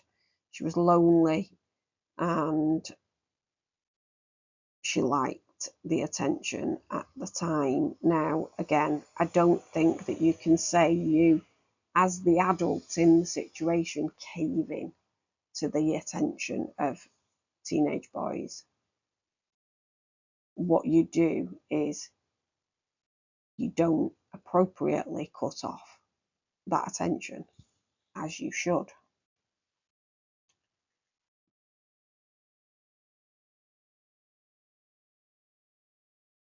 When asked whether or not she should have spoken to the boys on Snapchat, she says, absolutely not. As a professional teacher, I should never have engaged in that. And I absolutely take accountability for it. Which is something that you often see, is that people who have been charged with an offence or are facing some kind of challenge, they'll make a micro admission in the hopes that you think, well, they're accepting that part, so clearly they must be telling me the truth when they completely deny the important bit. It doesn't work most of the time, thankfully, but people still expect it to work. And so this is what she does. She says, I totally take accountability for the fact that I've had these, messages exchanged on Snapchat with these boys.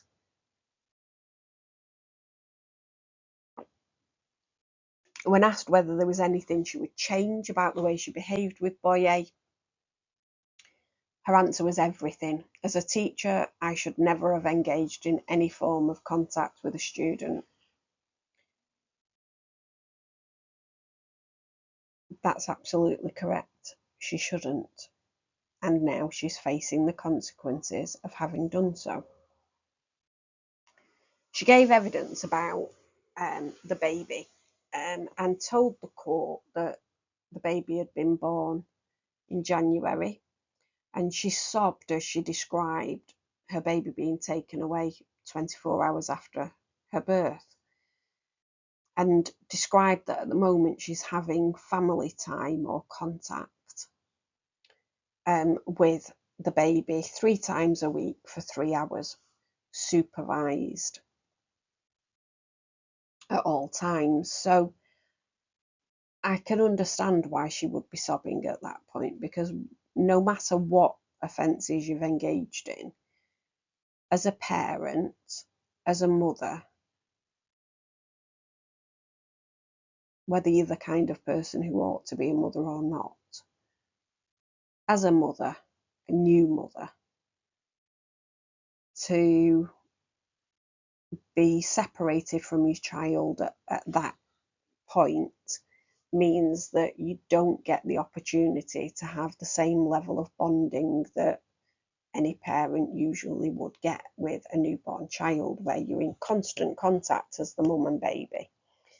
You don't often, leave your child even to pop out to the shops when they're first born.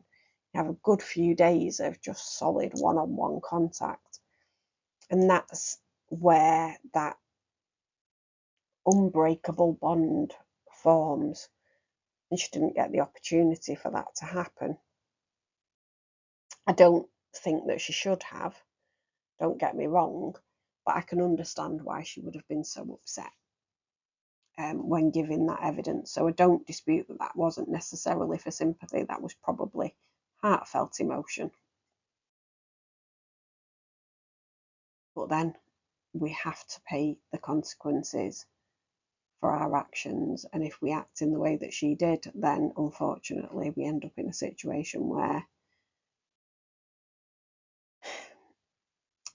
the local authority, children's social care, are entitled to make the decision that you are not safe to parent.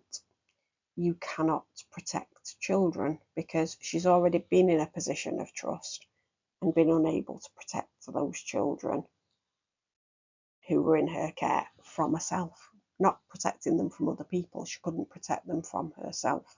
So I think it was the right decision by Children's Services. They don't just get to take the baby, they have to apply to the court for an interim care order, and then further down the line a final care order should they wish to keep the child out of her custody, or they can recommend that the father seeks a child arrangements order. Now, bearing in mind he's as young as he is, it may very well be that it's the grandparents, boy B's parents, that are classed as the caregivers.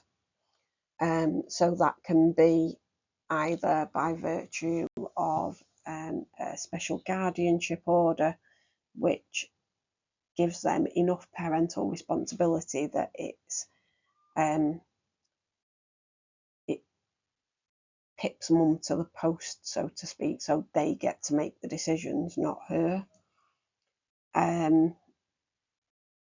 Or it could be under a care order.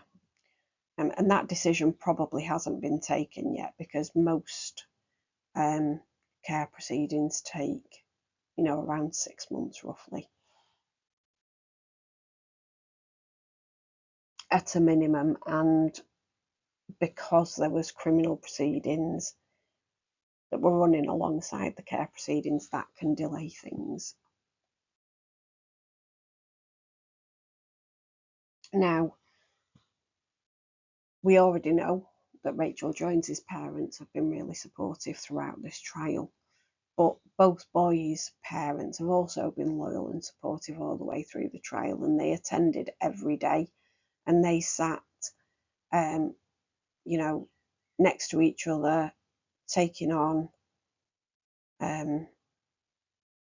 the role of support for those boys all the way through.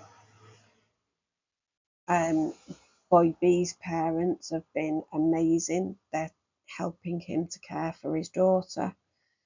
And the two sets of parents, they just sat united in their distress, absorbing all of those harrowing details that they had to listen to throughout the trial about what their sons were drawn into, and how they were drawn into Rebecca Joynes's trap. And they wept pretty much throughout, unfortunately. It must be so difficult as the parent of a young person to have to sit and listen to the details of what happened. And by pleading not guilty and taking it to trial, that's what she's caused. She's caused them to have to live through what happened by way of listening to the evidence. So the trial outcome, we know that they returned a guilty verdict on all 6 counts. That was on the 17th of May, after 9 hours of deliberation. And the once promising young teacher, known to her friends and family as quiet and shy and high achieving, had very much a remarkable fall from grace. As the verdict was announced, Rebecca Joynes closed her eyes, she grimaced, and she began to visibly shake. Her parents sat in the gallery and they didn't make any reaction, but yards away, the boy's parents actually had to stifle cheers at that point. She was granted bail until the sentencing hearing on the 4th of July.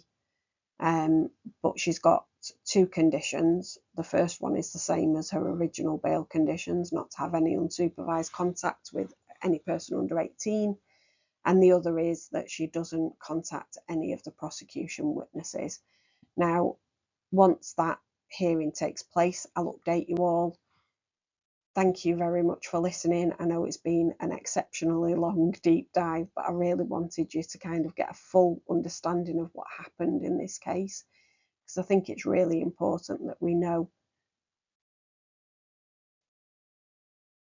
how these predators operate and how to recognise the signs of when something is happening to our young people, our children, our teenagers, because had somebody realised before they did that this was happening to boy B, he may not now be a father at age 17, and no doubt he would now not give up his daughter for the world. And I don't want to call into question that little baby's worth as a human being, but the reality is he's found himself in a position where he's having to be a parent when he should be enjoying his youth. So thank you for joining me. If you've enjoyed this deep dive, please hit the like, subscribe buttons, and drop me a comment. Let me know what you think. Let me know if this was too deep, if it was too long, if you enjoyed it being this way. And I will see you next time. Stay safe, everyone.